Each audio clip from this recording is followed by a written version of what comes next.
The following content is explicit. Listener discretion is advised.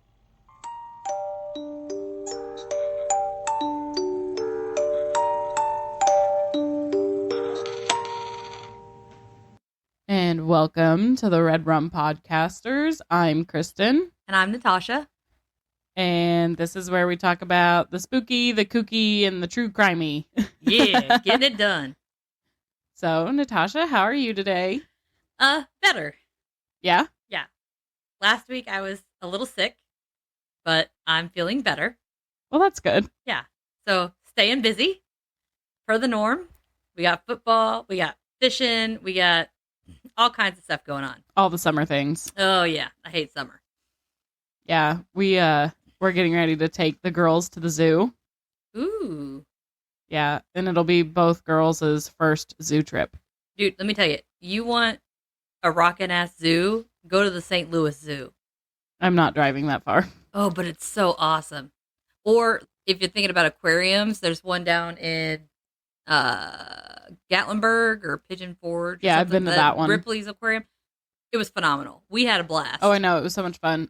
We're going on vacation in like a month, and we're going to take the girls to SeaWorld. Ooh. See, I don't know how I feel about SeaWorld. Aren't they the ones that apparently like abuse their animals or whatever? Yeah, I think they're better now. Maybe. But like, so I didn't realize, like, I always thought SeaWorld, like, I've never been, so I always thought SeaWorld was just an aquarium, but they had the, Shamu show and stuff like that. Yeah. Apparently, like, it's a full theme park. Oh. Roller really? coasters and all kinds of stuff. So we're going to be taking the girls to that. And I'm excited to see how M does with some of the, like, little kid roller coasters. Oh, yeah. I think she'll love it. It's going to either be one or the other. Like, she's either going to really, really like it or she's going to really, really hate it. Yeah. And that's just how that kid is. Yeah, so I didn't realize that it was like theme park style either. I thought it was just, we beat our whales and make them do shit, and that's the end of it. No. Oh, well, maybe it's cooler than I thought. But anyways, so what spooky spook do you have for us today? Oh, I got the doozy. He's spooky, spooky, spooky. Like, straight Damon. Yeah, so like whenever she says spooky before we started, she goes, if I'm doing this story, I need my plague bird. Yes, and so he's on my lap. I'm clutching him, and I'll be clutching him later. And we got our cross on the table, and I think we should be good. But yeah, he's big time demon. I'm excited. Yeah.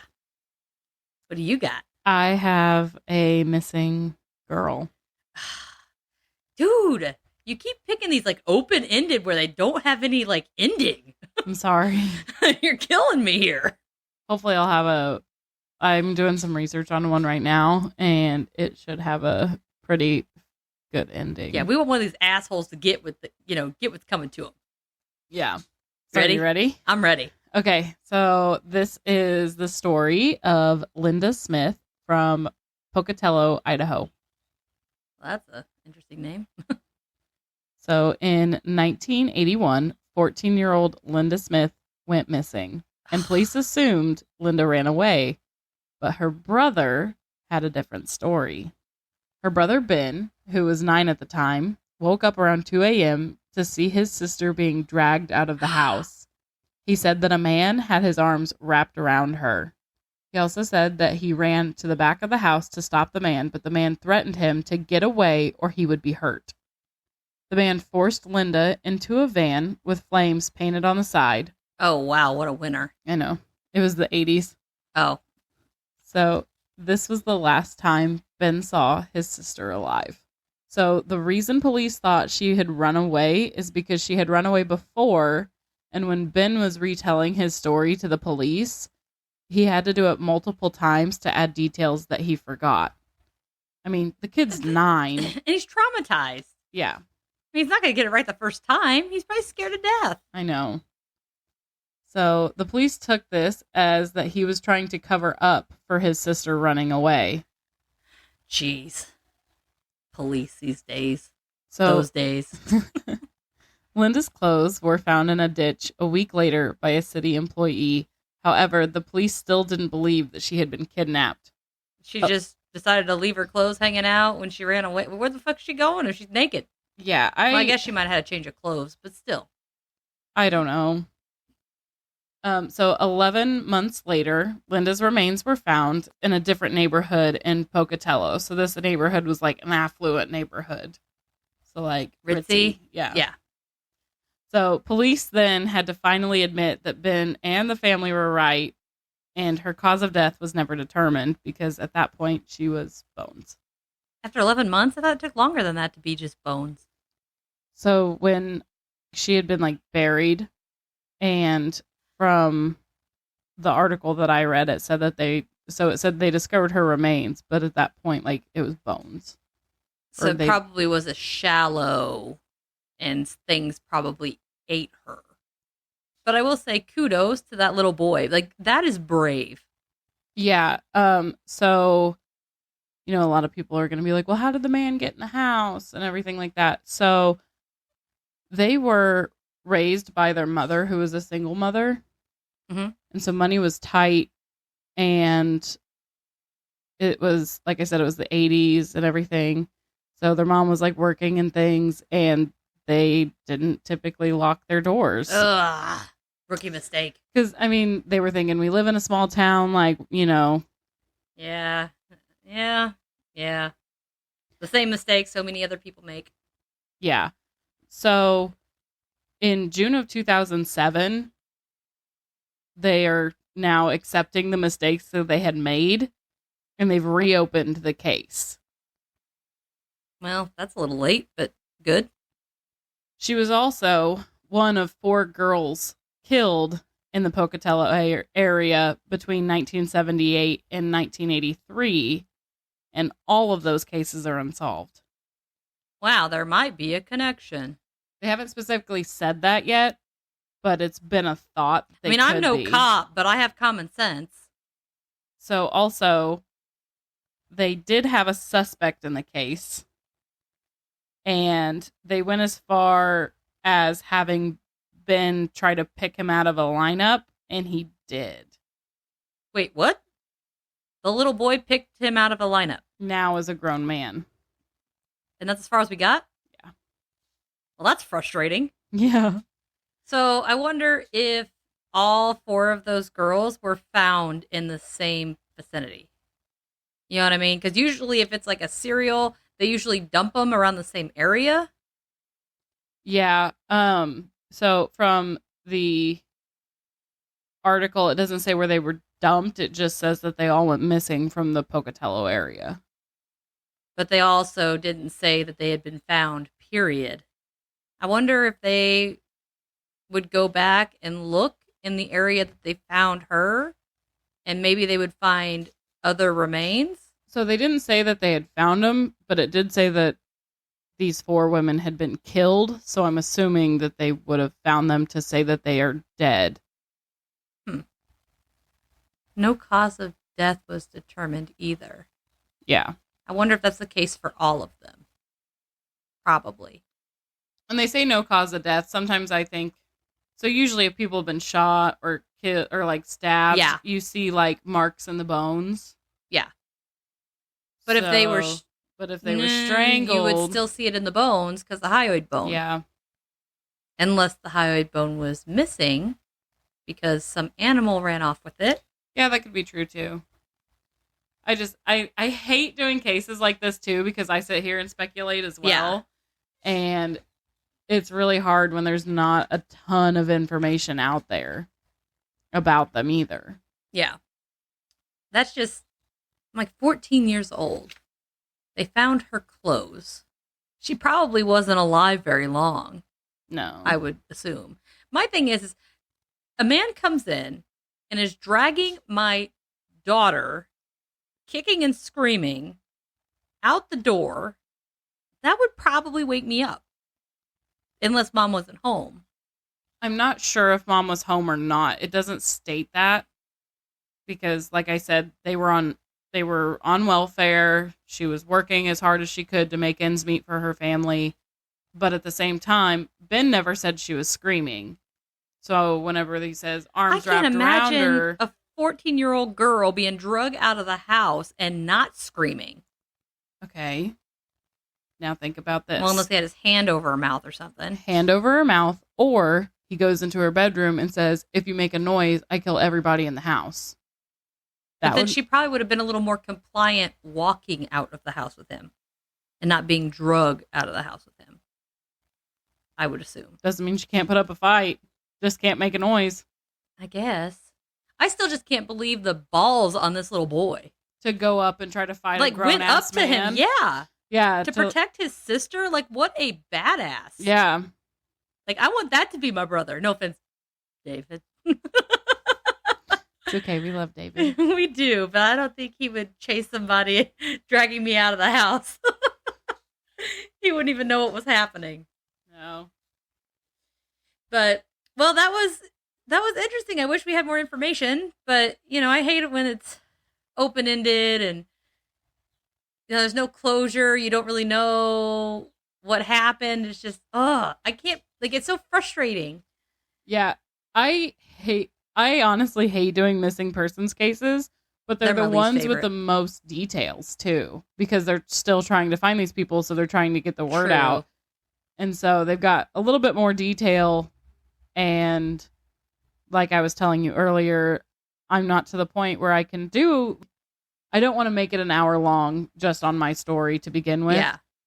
And it's hard to get. Maybe there's ways to shorten, still get the information in there, but not make it. Figure out maybe information that's not as pertinent. But I'm saying to put in public records requests to sit there and go through all of those. Yeah. And not only that, but I have 2 little kids.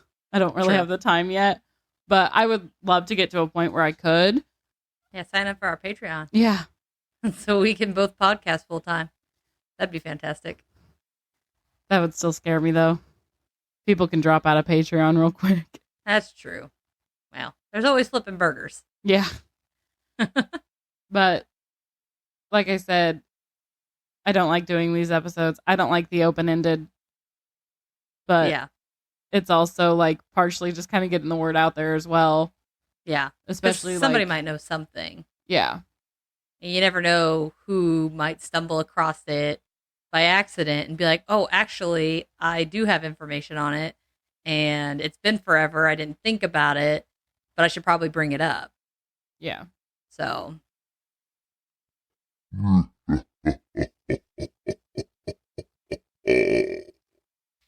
Welcome to this week's Inner Bitchin'. The topic for today is weird book titles. Number 1. Fancy coffins to make yourself. Number 2. How to succeed in business without a penis. Number 3. Reusing old graves. Number 4. The magical world of rectal probes. Number 5. How to raise your IQ by eating gifted children.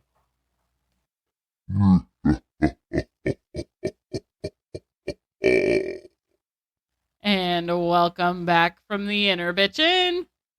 Ready for the spook? Ooh, you ready for it? I'm so ready. I just want to be creeped out. Okay, so this week I chose Beelzebub, the demon. Do you know who that is? I've heard of him mainly in the Queen song. That is true. He is in the Queen song. So he is like a total badass, supposedly. Supposedly.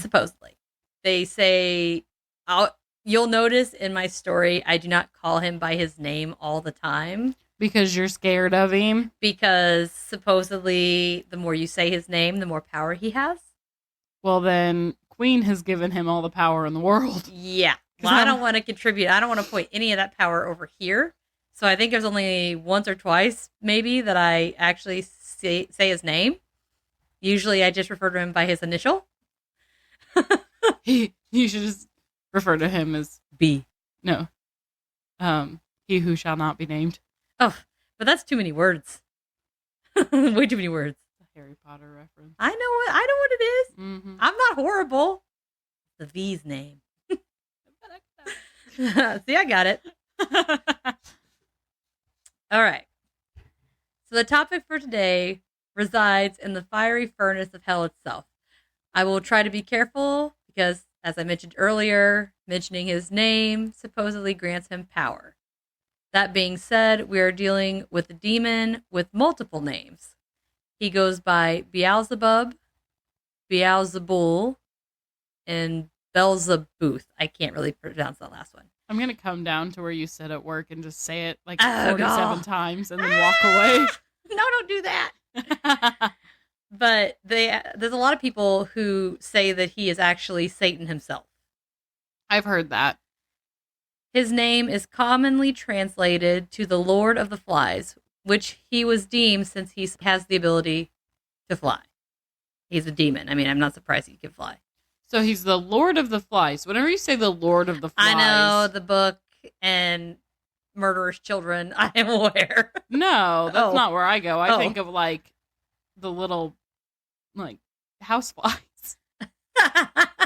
I'm just picturing like the scene from The Exorcist or the scary movie. Was it Scary Movie 2? Oh, With I the went, Exorcist in the bathroom and there's all the Yeah. flies in the bathroom. I know it's not flies, but I went like straight like Green Mile. Oh, yeah, okay. Yeah. Man, we really have a gap there, don't we? We're not on the same page this week, guys.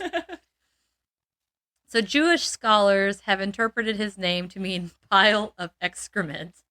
You're just a pile of shit. So does that mean whenever you call someone a pile of shit that you're actually calling them the devil? Maybe. I didn't think about that. I don't know. Does it count? I don't know either. Okay.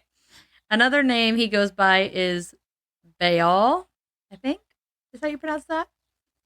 He was originally worshipped in Ekron as a Philistine god, but of course got cast as a major demon in Abrahamic religions. So you have one religion saying that he is a god and he can do all of these things and he's so great and wonderful and people worship him.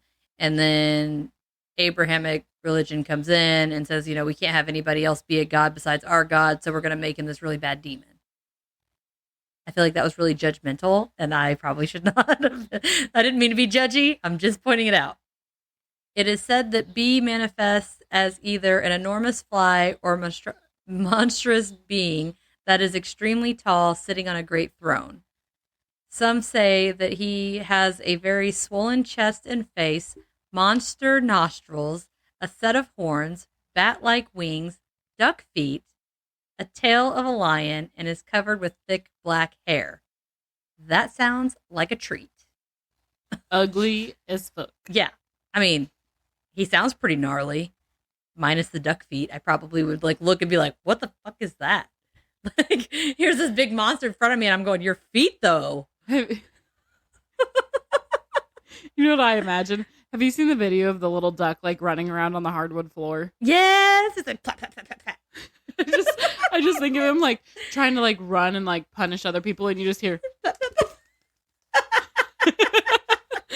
just thinking, he's got these horns and these big giant bat wings, and he's all furry, and then I'm seeing these little stick legs. Does he waddle? I don't know. It doesn't say, but maybe. And maybe it does. So he is identified as one of the 7 deadly demons, aka one of the princes of hell. And he's said to represent gluttony and envy. He views himself as a ruler of all demons. And it says at one point he led a revolt against Satan, which is really confusing because some people say that he is Satan, but some people say that he led a revolt against Satan, kicked his ass, and now he's the bad bitch in town. No, I just have a image of him beating his own ass. Quit hitting yourself. Quit hitting yourself. What is it with It's like Liar Liar where he's in the bathroom and he's kicking his own ass? What are you doing? What does that look like I'm doing? I'm kicking my own ass. Exactly.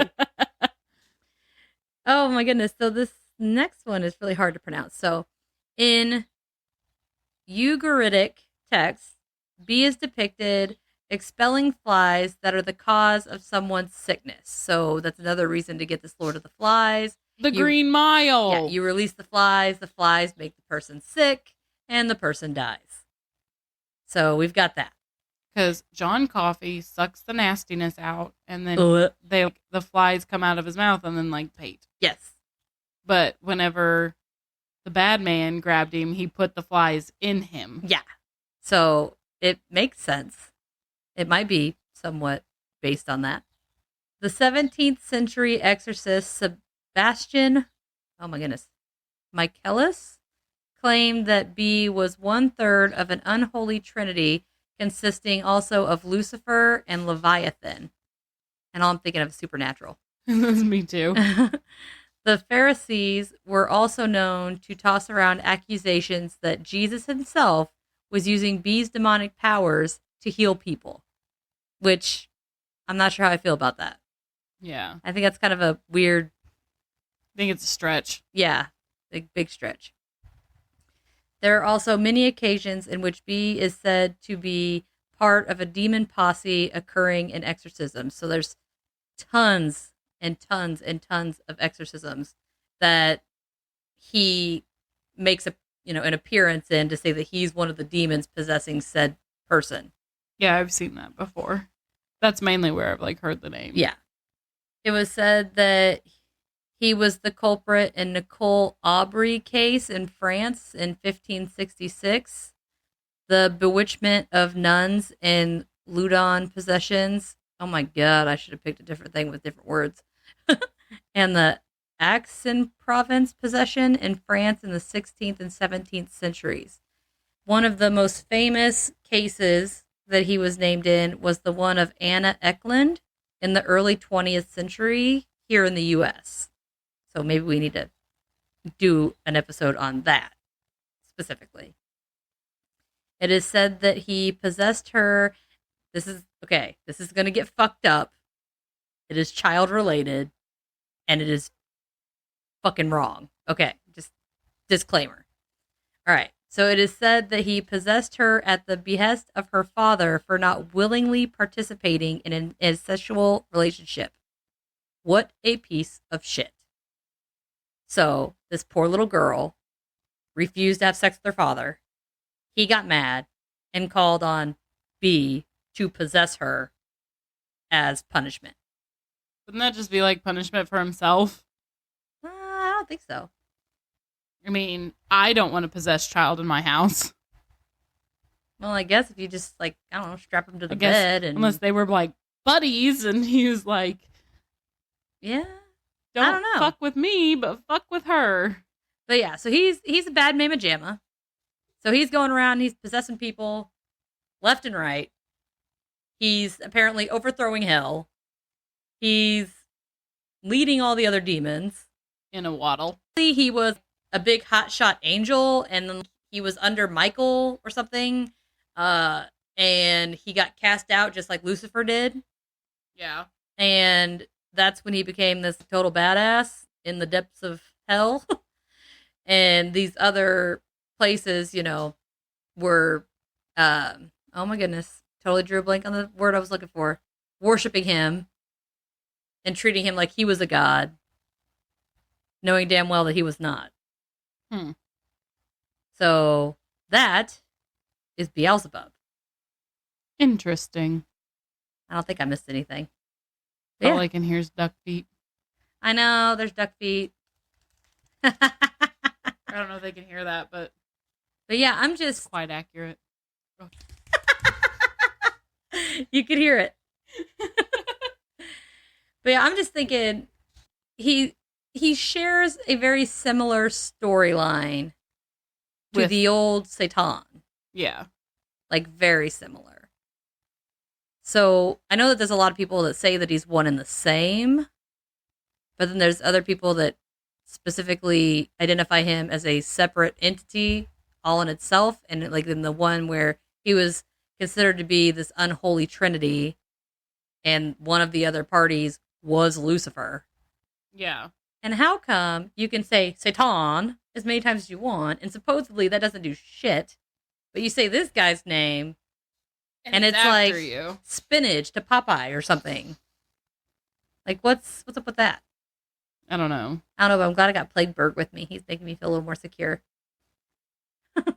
I'm like squishing him right now. He's a little mashed. But yeah, so I think that is everything that I've got on him. Do you want to, any questions or anything? No, I think I'm good. Awesome. Well, in that case, we're going to go ahead and jump on into our other stuff. Check us out on Patreon at thepatreon.com/the Red Rum Podcasters. And we have a $1 tier and a $5 tier. $1 gets you a shout out and early access to episodes. And the $5 tier, you get a shout out, early access to the episodes, and additional content that we put out every month. And in the first couple months that we're doing this, we're going to be putting episodes in every other week. And then we'll be back down to once a month. And hop on over to, oh goodness, we got it all. We got TikTok is the Red Rum Podcasters 23. Yeah. And we have Facebook, Instagram, and Twitter is the Red Rum Podcasters. Yep. Feel free to reach out to us on there if you have any questions, want us to cover anything specific. We also have an email if you want to write us on there. It's the Red Rum Podcasters at gmail.com. Rate and review and subscribe to wherever you listen. We are on many, many, many podcast apps. And tell your friends to listen as well. Yeah, tell everybody. Tell everybody. Tell your neighbors. Tell your family. Tell your friends. Tell the gas station attendant. I don't care. Tell everyone. My microphone's about to fall off the table, so now I'm holding it. Oh, geez. All right. Well, in that case, why don't we go ahead and let you guys out of here. Take care, and we'll see you next week. And stay strange.